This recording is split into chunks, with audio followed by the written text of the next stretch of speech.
Angelica, thank you so much for that warm introduction. I feel like I should be screaming with enthusiasm. You have got me pumped up. I have really enjoyed the panel. I've taken lots of notes and seen so many similarities in my journey and the journey of WFG and the women and men who are joining us today. It's truly an honor to be here. I am going to share some of my story and the story of my family's business. And hopefully there are going to be lessons there that will help you in your path to prosperity. And then afterwards, we're going to have some time for some Q&A. So I think if you have some comments you want to make, you can put them in the comment box. I will be able to see them at some point. But I wanted to start and just tell you a little bit about what led up to where I am today. And in the introduction, I think Angelica nailed it. You're never too old. I completely changed my life around at age 53 and had the opportunity to build on a legacy. And you can see here with the first slide, oh, I'm gonna go back here. So I have a family business that was founded by my grandfather in 1937. I'll get into some of the details of that, but I had a very different career and life before I got into the role that I am today. And so much of my story is about how do you reinvent yourself and how do you turn around your life so that you are benefiting others and creating something that's really lasting. It's not just about building a profit or making sales, like has been said over and over today. It's about building something that's going to be lasting and a legacy. But for me, it all started with being able to reinvent myself. So this was me some 30 years ago.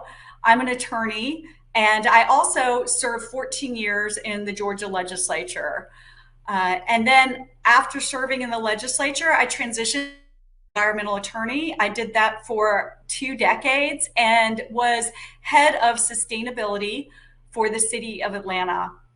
And I left all of that when I had the completely unexpected opportunity to buy my family's business. So I went from wearing suits and being an environmental attorney and being an official legislator to this. Yes, selling pecan log rolls and rubber alligators and kitschy souvenirs on roadside stands. That was a company founded by my family. You want to talk about a turnaround? I had that. And I was an unexpected CEO. I think some of the comments earlier, Laura was talking about the statistics that only 14% of people could answer 3 basic financial questions, the majority of which are not listening to this podcast or this presentation, but I can tell you I was part of that 86% that could not answer basic financial literacy questions. And yes, I'm educated, but I never run a business. Like many of you, before I entered my present career, I didn't have a background in business. I remember when I had the opportunity to acquire Stuckey's, I looked at the financial statement and I initially was pretty encouraged because I saw that there were 6 figures at the bottom of the income statement. And then I consulted a financial expert to get his opinion. And he said, no, there's parentheses around those numbers at the bottom. That means that the company is actually operating at a loss. So I knew so little about finances that I did not even know how to run a balance sheet. So just like you, I had to be self-motivated. I had to be what I call a learn-it-all. I had to teach myself how I was going to turn this business around. And I remember really one of the defining moments early on when I was making that decision, what I was going to do. I went to someone I love and respect very much, my father. And I do not mean this as a slight on him. This was a tough love moment, but I asked him, did he think I had what it took to do this, to buy this business that my grandfather had started that was now in financial, frankly, a financial dumpster fire. Did I have what it takes? And here's what he told me. He said, "You've never even run a lemonade stand. What makes you think you can run Stuckey's, our family business?" And he really meant that because he was concerned about me, whether it was worth it for me. I invested my entire life savings that was built up through working as a legislator, as a lawyer for the city of Atlanta. I couldn't get any loans. Nobody was going to loan me money for a business that had such bad losses and was performing so poorly. So I had to invest everything I had, except for my pension, into buying this business. And so he was right. I had never run a lemonade stand. Maybe I was educated, but I didn't know how to read a balance sheet. I didn't have a background in business. So what made me think I could do this? And I walked away from that conversation very dejected. And then my mom came up to me and she said, "I have something for you. I have a gift." And she gave me something that completely changed my life. And it was the most valuable thing that I got when I bought this company. And this is what she gave me. She gave me 6 boxes of my grandfather's papers. These were archives of interviews with him, company newsletters, photos of the early days of the business, firsthand accounts and letters, remembrances, franchise agreements. I mean, it was boxes of this, and it was like an arc. It was like opening a time vault. None of these papers had been seen in over 50 years.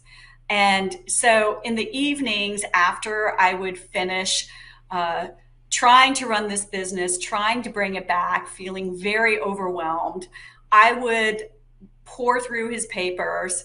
And I'll be honest, I often had a glass of wine while I was reading those papers, but I would pour through his papers. And that was my MBA.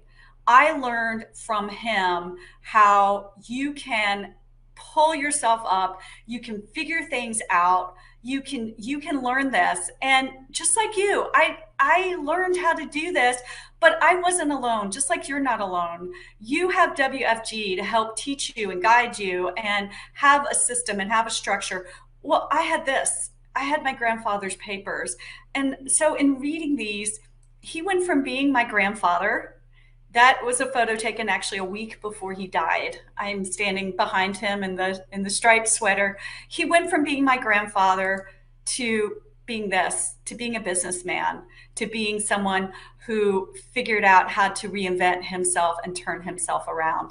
And I'm going to share with you just 3 main lessons that I learned in reading his papers that taught me how I could be successful and how I could build a legacy. And these are lessons that I want to share with you because you can apply them in what you're doing. It doesn't matter if you're selling candy like we are, or souvenirs, or you're selling insurance.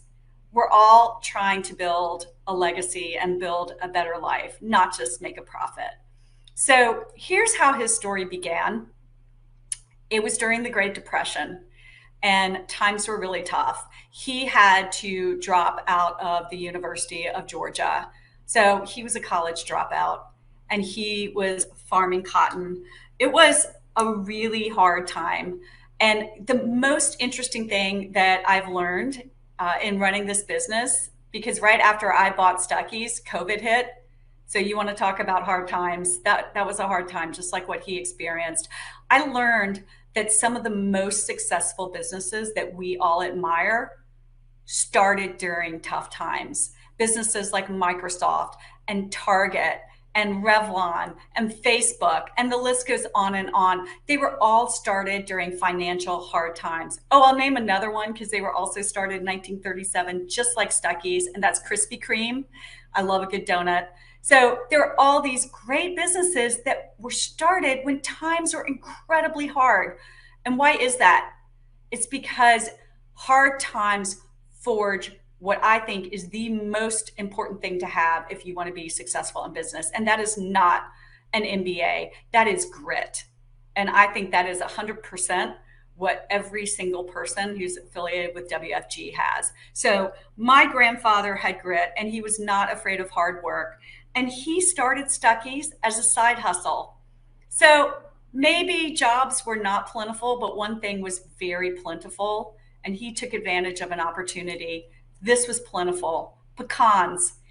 Pecan trees actually are the only snack nut native to this country, and they grow wild in Georgia. It happened to be a good crop that year in 1937. So he took advantage of what was there, and he started Stuckey's as a side hustle. And I know many people who work for WFG start as a side hustle. It may still be your side hustle. And I just think it's amazing that if you put hard work and you put energy and passion, that you can make your side hustle fulfill your dreams. And that's exactly what he did. So he started collecting pecans from all these different country homes in the area. He would drive at night after he was working the cotton fields all day, and he was buying up pecans, and then he would shell them. And my grandmother would make candy, and she made pralines and divinity and fudge, and she made something that some of you may have heard of, the pecan log roll that we still make to this day. And he started this, a little roadside stand. That's how we began. And pretty soon he built it up to the point where he was able to have a store. And he really had the first roadside retail store. It offered gas and clean restrooms and candy that he made fresh on site, and souvenirs and a quick, affordable meal. And so before there was Pilot or Love's or TA or Buc-ee's, there was Stuckey's. He started the roadside retail chain, and he was successful. He had several stores. He quit farming and he was full-time running the business. And then he had a crisis hit. And so that's part of what I really want to share with you, is that you can survive hard times. The hard time for him was World War II, because sugar was rationed and gas was rationed. So people weren't traveling, and he had to shut down his stores, and he couldn't get access to sugar, and he couldn't make his candy anymore. But what did he do? He figured out a way. He started making candy for the Department of Defense, for the government, and for the troops. And he built a candy plant. And he figured out also not just to elevate himself, but elevate others. So in our hometown of Eastman, Georgia, he was employing women. He was building wealth, not just for himself, but for these women. And when you employ a woman, you help a whole family. And that's what he was doing. He was building up his community. So he got through the war years, and when the war ended, what was he able to do? He learned how to build back better. And so during the war, he learned how to package. He learned about food preservation. He made the best of hard times, and he didn't just accept the reality of his situation. He embraced it. So he figured out he had to manufacture to get through the war years. And so he learned how to manufacture these beautiful products. So when the war ended, he started selling packaged goods, and he had a whole new line of business. But then gas started becoming available again. He was back in business. And so he was able to build back stronger. And I think that's something I really want to stress, is that being resilient is not just going back to the point of where you were during hard times. That's being sustainable. Resilient is you bounce back stronger. You learn from those hard times, and you figure out, how am I going to make myself better? And the hard times are actually something, as hard as it is when we're going through it, it's a gift, because we figure things out and we're much more creative and stronger as a result. So he was growing again. He ended up having about 40 stores. He was very prosperous. And then he had his test number 2. This is the second lesson I learned from him. The first lesson was to be resilient. The second lesson was during the interstate highway system. And he suddenly had all of his stores bypassed. His stores were on these roads: Route 66, Lincoln Highway, Nebraska Highway, Jefferson Highway. If you haven't heard of them, there's a reason why. You may have heard of Route 66, but they were all bypassed by the interstate. And so when that came along, he was facing bankruptcy. But what did he do during hard times? This is lesson number 2, and I mentioned this earlier. It's when you have hard times, you don't just accept that you have to change, you embrace that you have to change. So what did he do? He shut down all his stores. He moved to the interstate highway and he embraced the change. And I love this postcard that I found in his archives. Traveling on beautiful Interstate 70. I don't know about you. It doesn't matter if you've never traveled Interstate 70. Pick any interstate. Beautiful is not the first adjective that I think of. But he thought it was beautiful. He was making the best of a hard time. And so he used it as an opportunity to be creative and to have grit. So he entered into an exclusive deal with Texaco Gas. He got a penny for every gallon sold, and that made him a millionaire. And he came up with this beautiful design for his stores that he didn't have before. So suddenly he had this consistent design. In the panel before, we were talking about Starbucks and McDonald's and how, you know, if you go to a Starbucks, it's always going to be the same and you're always going to have the same menu items and you're going to have that consistency of quality. Well, that's what my grandfather did. He had consistency of quality and design, and he created a system. He used that hard time to do exactly what y'all are doing in your business and to learn how to consistently produce quality and design. But you know what else he did? He made sure he focused on what made his store special and unique. So even though every single store had the same design, when you walked into that store, you would have a unique experience. If you were in Texas, you would have Texas souvenirs. If you were in Florida, you would be buying seashells and gator heads and stuff that were unique to that place. So there was consistency in the quality, but there was always a special touch that made the consumer, his customers, feel like they belonged there. It was creating a sense of community and belonging. I love this photo, by the way. It just shows that there was a true experience when you dealt with his company. So here's the third and last and the most important lesson, and this has been talked about today, and that is, what are your values? What is your purpose? And that is the most important thing that I learned from him. Throughout his papers, I kept seeing the saying, every traveler is a friend. And I even found it framed. And I learned that that was framed on his desk, and he looked at it every day. But to my grandfather, that saying was not just something that was framed and put on a plaque. It was something that he lived in his personal life, and it was how he did his business. And it's how I run his business to this day. I'm going to tell you a story that really illustrates how he lived this. And that is shown in these pictures. You might recognize this is a scene from the movie The Green Book. If you're not familiar with The Green Book, it was a travel guide during the era of segregation where African Americans knew where they could safely go and not be discriminated against, because many places, especially in the Deep South, were whites only and were segregated. But Stuckey's was never segregated. And this was a time when it was not easy for white businessmen to have businesses that were open to everyone. But my grandfather believed in treating every traveler as a friend. He believed in creating an experience that was a welcoming oasis. And so he lived that. So here's another story related to that. Fast forward 30 years, I am running as a state representative. I am in a district that is majority Black, and I thought for sure I was not going to win that race. And I went to seek the blessing of an African American minister. I was running against the head of the NAACP in my community, which is one of the most powerful African American leaders in my community, and she was my opposition. I thought for sure I would not get the blessing of this very prominent preacher whose blessing made the difference in whether or not you could win an election. And I went to him, and you know what? He told me that he was going to endorse me. And I thought, oh my gosh, it must be because of my positions and how hard I'm working and all my grit that I'm showing in this campaign. And he said, I am backing you because of your grandfather, of what he did and how he treated everyone with respect, and how as a child, when I traveled the interstate, I could pull over at a Stuckey's and I was welcome. That's why I'm endorsing you. I tell that story because that is purpose. Purpose is something that will live on 20, 30 years after you're gone. And it still sticks with the brand that you build, the business that you build, the legacy that you build. And you cannot have a legacy without purpose.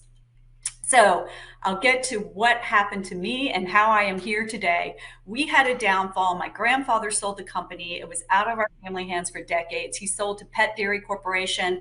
Then we had a gas crisis. So people weren't traveling on the interstate. People were flying because flying was affordable.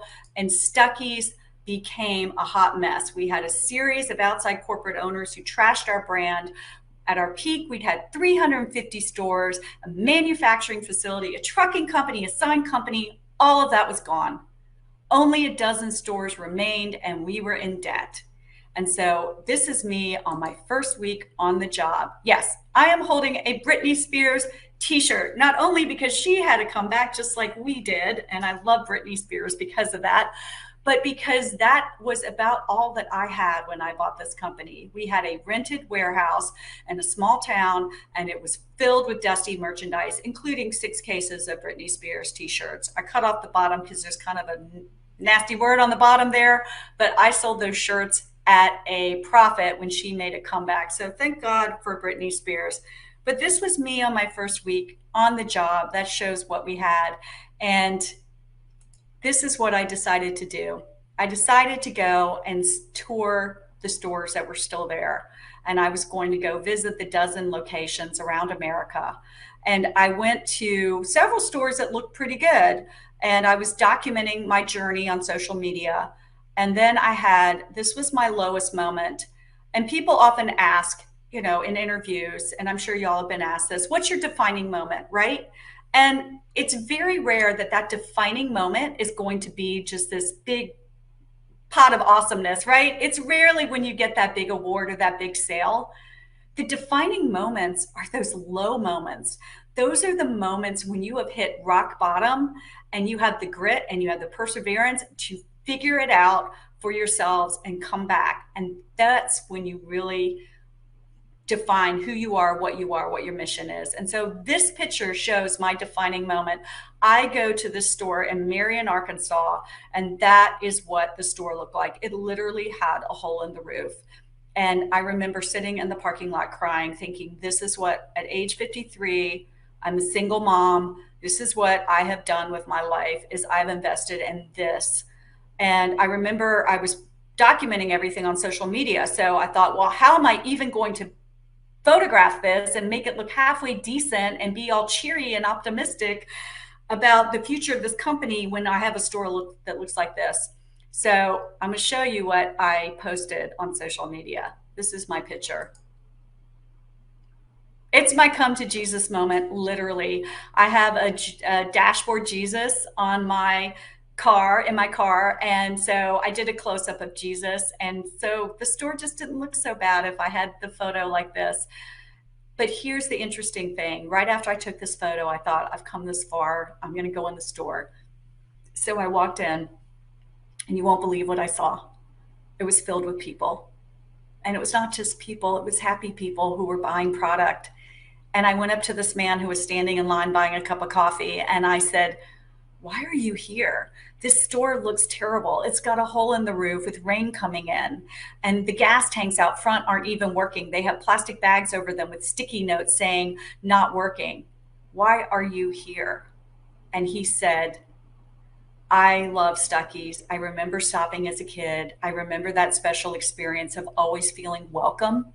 That gets back to purpose, right? He said, I always felt welcome here. And he said, maybe the store is a fixer-upper, but so am I.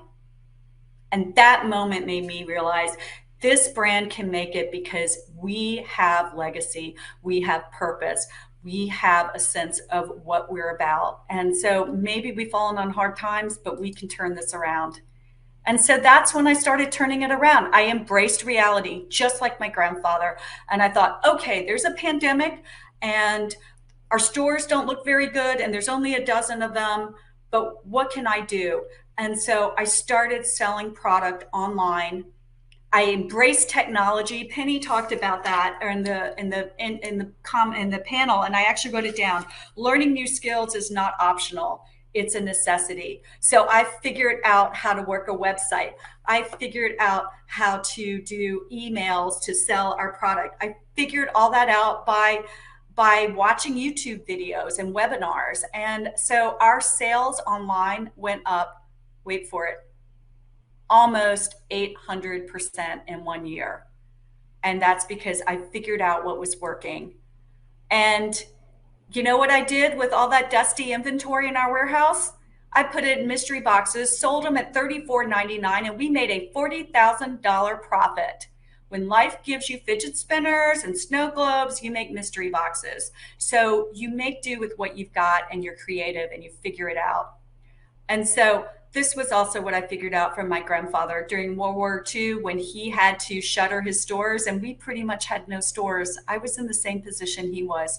I had to reinvent things. So I did the same thing he did. I turned to manufacturing. I got a business partner who's my cousin. So I'm a big believer in family legacy. And he and I together, we got an SBA loan and we bought a candy plant and a pecan plant in Rennes, Georgia. So there I am at the pecan plant. We bought that a year and a half ago, and we started making candy and we started selling it online. And, you know, we had some really hard times right after we bought the candy company. We had a packaging snafu where our packaging smelled like glue and it started making the candy taste like glue. We had to recall all of our candy. It was like $100,000 hit to us. It was devastating right as we were starting to be profitable again. But you know what? We figured it out. We figured out how to change our packaging around. We learned food safety. We got ourselves food safety certified, SQF certified. So that really, really hard moment made us stronger and made us realize that we are not going to let difficult times bring us down. We're going to come back stronger. And we are, because when you are building a legacy, like all of you are doing, you're building legacies, not just for you, but for your families. You're playing in the long game. And failures are just going to be a bump in the road. And that's exactly the way I viewed that hard time with the packaging snafu. So I wanted to have this slide because I think it's so important to what I do every day. Even though I run a company now that's gone from 9 employees to we have over 100 employees in 3 years. I celebrated my 3-year anniversary with Stuckey's this week. So we went from 9 to 100 employees. We went from operating at a debt to, we closed out last year over 13 million gross sales, and we hope to close out 18 to 20 million gross this year, knock on wood. And it's because you think like an entrepreneur. I also wrote this quote down during the panel. You cannot change the situation, but you can change your mindset, right? It's all in your mindset. So you think like an entrepreneur, you're going to be okay with failure, you innovate, and then you collaborate. You absolutely cannot do this alone. And I'm so grateful that I have a team of people supporting me, just like all of you do. Knowing your brand is another thing that I would really stress. What is really special and unique about you? We are all about the road trip, and that's what my grandfather created this company around. And so even though we're building his company back through selling our product, we talk about the road trip because the road trip represents the values that we hold dear. And that gets to what Raquel was saying. I took notes on, she was talking about those key points: freedom, flexibility, lifestyle. That's all what Stuckey's is about as well. You think about taking a road trip and it represents freedom. Just getting in a car and you have the flexibility of pulling over where you want, listening to the tunes you want to listen to, eating the snacks you want to snack on. It's all about that freedom and that independence and that fun. And so know your brand, know what you represent, and you keep talking about it over and over. And it works if you just keep plugging away. And this is the best example of how it works. That is a photo of me and a story that was on the front page of the New York Times Sunday business section. So not bad for someone who doesn't have an MBA. I just kept plugging away day in, day out, every single day, posting on social media, telling our story, learning as I go along. And I've gone from having about 100 LinkedIn followers when I started 3 years ago to, I think this morning I'm at 107,000 LinkedIn followers. You just keep going at it. You figure out what makes you special and unique, and you do it over and over. Persistence pays off. We're now in 5,000 retail stores all across the country, hopefully somewhere near you. And I'm going to finish with this slide because I want to have some time for some discussion.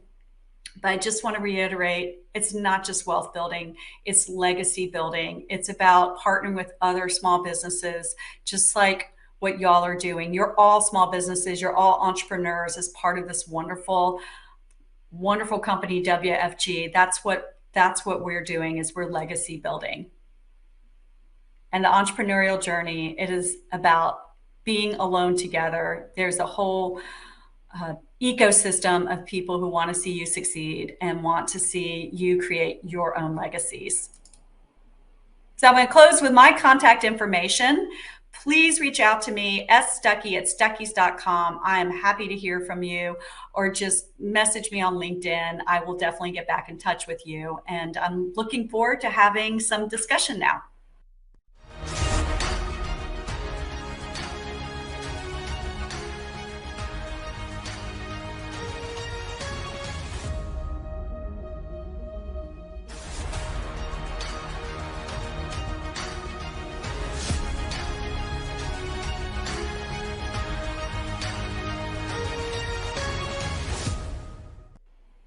Wow, Stephanie, I loved hearing your story, especially we have similar background I in that we're know. both building a business with family legacy, right? So you started with your grandfather, for me with my father. So I love that we have that commonality right off the bat.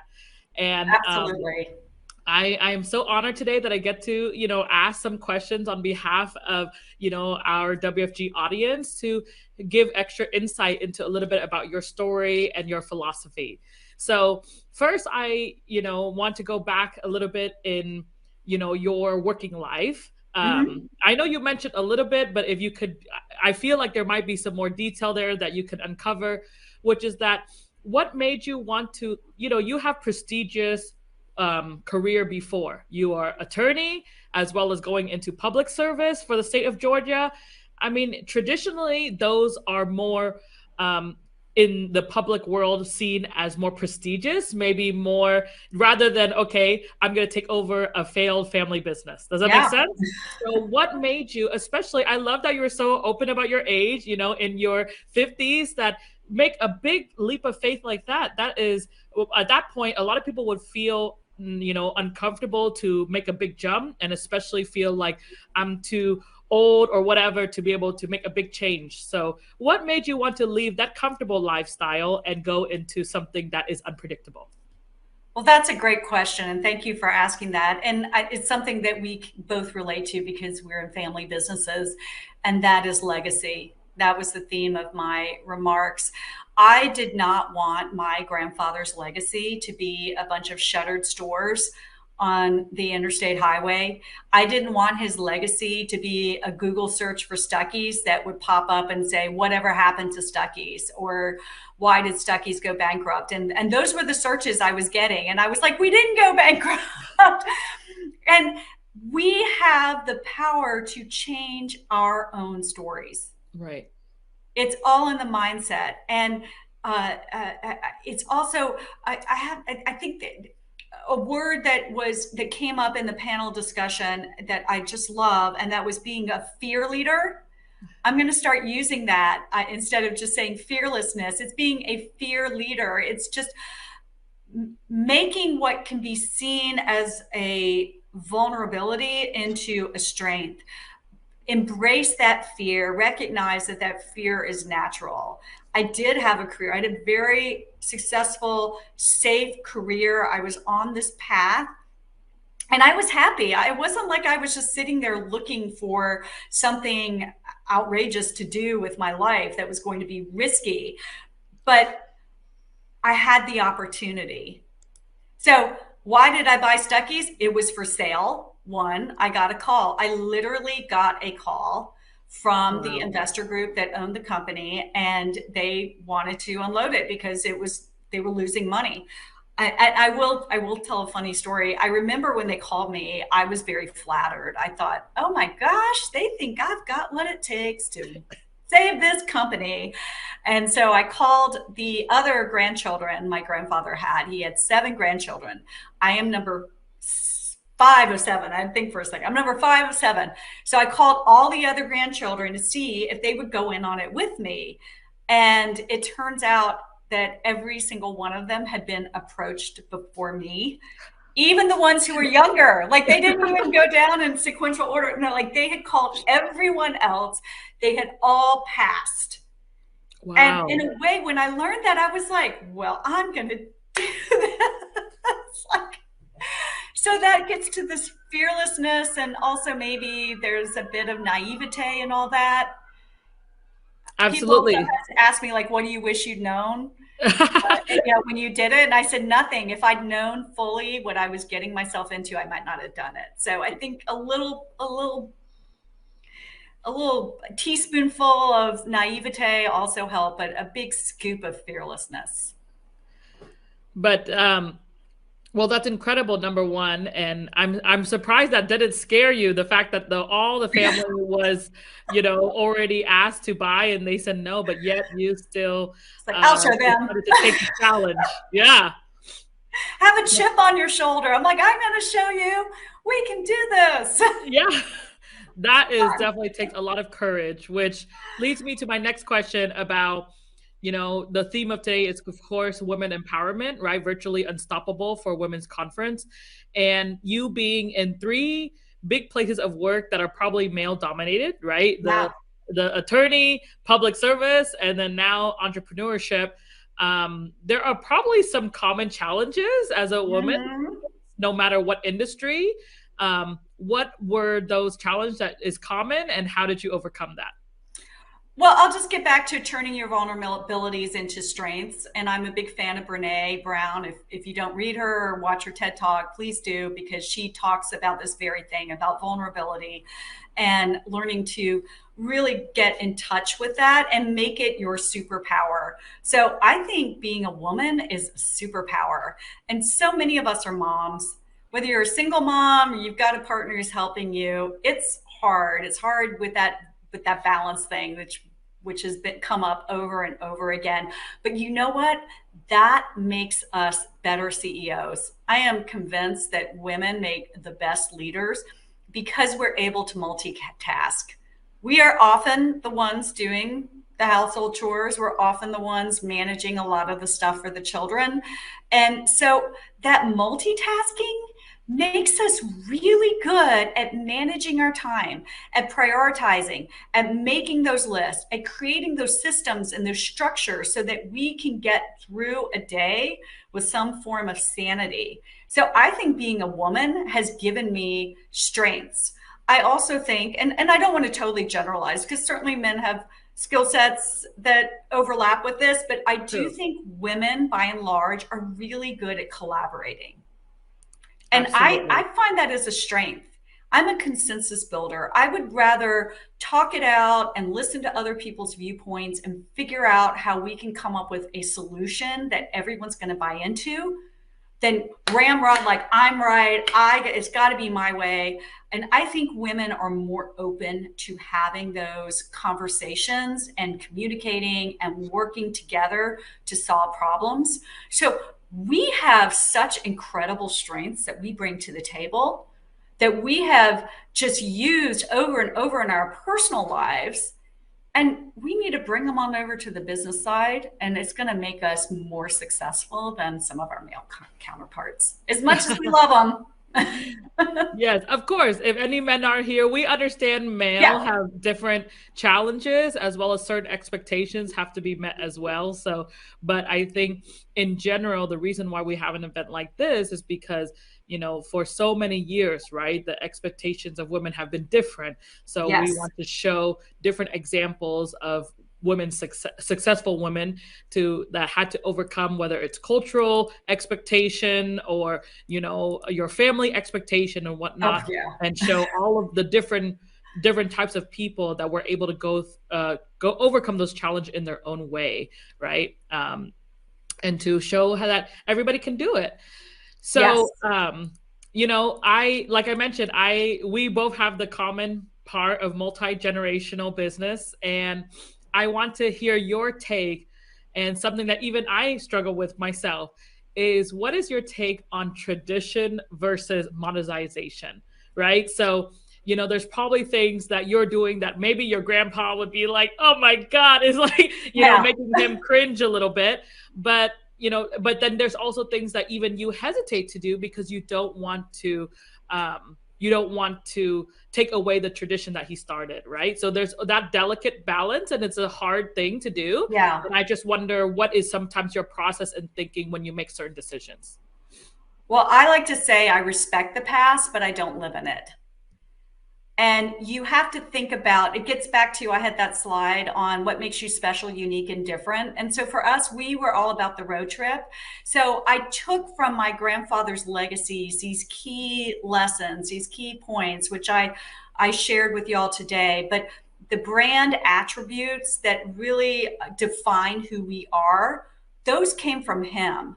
And so that is our core of who we are. But then you build from that in a way that is fresh and unique, but you don't lose sight of that core past. So I think it's just like embracing social media. The messaging of what our brand is about, that every traveler is a friend, that anyone who comes in contact with our brand, even if you're not traveling, even if you're just at your local grocery store and you see us on your nut aisle, we're all travelers through life. And I want you to feel like you're welcome, that our brand is a place where we're going to treat you as a friend. And so that core of who we are has not changed. How we message that, how we communicate that, all of that can change with the times. We're on Twitter, we're on Facebook, we're on Instagram. I am even on TikTok now doing the little videos. And you know what? You're right. I mean, this came up earlier in the panel discussion. You don't wear a shorty skirt and a halter top and do a dance. That's not me. That's not professional. That's not my brand. But you can embrace the technology, and you Right. have to. So it's that whole yin and yang, right? I You got to know what your core is, and you I get love that, that and message. everything else stems from that. Absolutely. I love that message, because what is really his legacy? Is a legacy the Yeah. store, or the legacy is actually, we are traveling with a friend, right? Yeah. So, It's the um, brand. Yeah. exactly. It's how you So, make people feel. right. That's the legacy. That's wonderful. And I think that's a great message for whoever's listening here. It could be at your workplace, it could be in this business, right? Sometimes we go into a certain office, or we go into a certain manager at work, and we don't know how to balance like the way they do versus the way we personally believe. So that's wonderful that focus on what is the main thing, and keep that in mind too as a running theme. Um, Exactly. so, I just have two more questions that I want to ask you before we wrap up. The first one is, how do you keep yourself positive even though you're not at your goal yet, right? I'm sure your vision is so big for what you want to accomplish. So let's say, for example, you're at 13 million, as you mentioned. Maybe you want to get to 30 million, but I want to next get year to you 100 only hit, million. yeah, next I year want to you get to only hit 100 20, million. for Dream example, big. right? So Yes. some people, and I ask this because some of our people that join WFG, or even in their own personal life, right? You want to get to a certain goal, but you every day you're working on it and you don't hit it yet. And then Yeah. sometimes you feel down, you feel like, is it really working? You feel like, am I doing the right thing? Because you're not seeing the result that you want at the date that you expect. So how do you keep yourself positive while even though you're not at your goal yet, while still running for your goal? Well, I have two answers. One's internal, one's external, right? So the internal is play the long game. We're all playing the long game if we're going to succeed. And so the hard times are just a blip in the road. It is a bump that you encounter, but play the long game and you will come out on top. I mean, that was in my grandfather's story, and that's in my story, that is part of his story, is you just keep going. You're playing the long game. And then the external part is surround yourself with positive people. Amazing. That is the most important contributor, I think, to overall happiness in life and in work. And what I have seen in the few weeks that I have been coordinating with y'all on this event is that it is full of positive people. So you use these other people around you, even if you're an introvert, right? I know introverts are more into, they like that me time, which is important, but still you all have to get, we're humans and we crave interaction. And we get that from being around other people. So surround yourself with positive people who share your goals. I was talking to this one person who I was spending some time with, and we were getting to be friends, and I was telling him my goal of 100 million. He's like, that is way too big, and you should not be talking about 100 million, and that just sounds too lofty, and that's going to overwhelm people, and blah blah blah blah blah. And so then I went to my business partner and I said, what do you think about that $100 million goal? And he's like, game on. And I'm like, that's it. That's who you surround yourself with. You spend time with people who share that big audacious goal, who share that enthusiasm and that passion, because it's infectious. That's amazing because I find today the world is a lot more negative and we are surrounded by it a much more than before. Before Yeah. we just have our circle, but then and then our TV channel. But today we have our phone, we have our computer, we have all these things, and like you mentioned, and unfortunately they're becoming more negative, more distracting, Yeah. right? So I love that message Cut about that out of your life. Cut yes, that out of your life. There's that song, I don't want negativity in my space. I want positivity in its place. yeah. Today's going to be a good day. Like, just push it out. You don't want it. Don't see that on your Twitter feed. Just unfollow them. Don't put it in your life. Wonderful. Okay, last question to wrap up, Stephanie, is you talked a lot about purpose and legacy. And I know this is a tough question because I asked myself, oh my gosh, I don't know if I could answer this, but let's try. And which is that you talked about purpose, how to find that purpose, right? Sometimes we feel lost. And I'm sure you in your own life, again, going from attorney to public service and now entrepreneurship, there are probably many questions throughout that your life that you're like, am I doing the right thing? Right? Is this my purpose? Am I fulfilling my life purpose? So how to find that, how to feel sure about it, especially you talked about, what is my strength, but we tend to be negative about ourselves. We put ourselves down, not alone, let alone Yeah. the outside world. We tell ourselves we are not good enough. We are too shy. We are this and that, but I find you have thrive no matter what career path you chose. So I think that that's something common inside you that you're able to bring that no matter what you do. So how can you help somebody here in the audience, give them that encouragement that they can find their purpose in themselves? That is a tough one. I think it gets back to, again, surrounding yourself with positive people. And if you don't have those positive people in your life, then you need to go find them. But I feel like everyone here is on third base, right? And the home is right down the road, right down the plate from you, because WFG is full of positive people who are pumped up, who are there to support you. So it's just finding those networks that help connect you with what really matters. And just keep thinking, like, purpose has got to be something so much bigger than you, or it's not a purpose. Your purpose cannot be, I'm going to make a lot of money.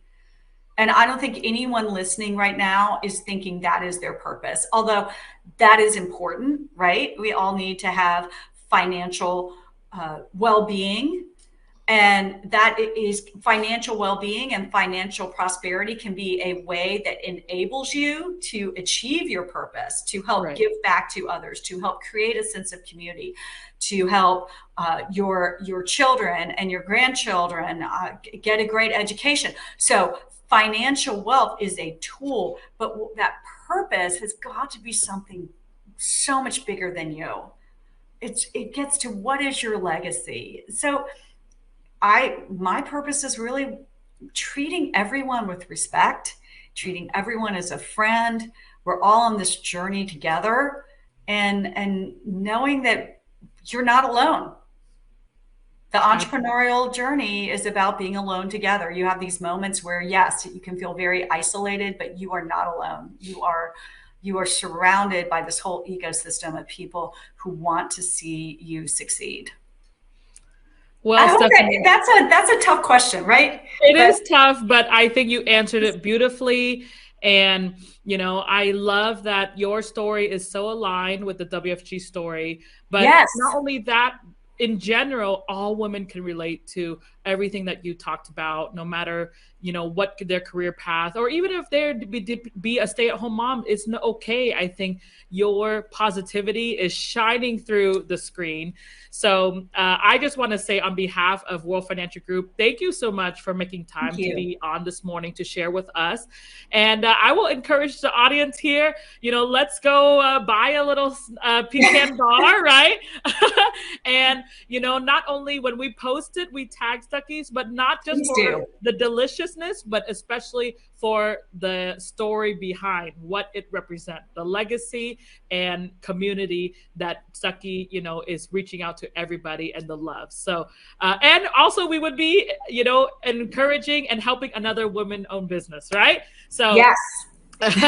so thank you so much again, Stephanie, for your time. And for all of you in the audience, we're going to take a quick 2-minute commercial break, and we'll be right back. Thank you.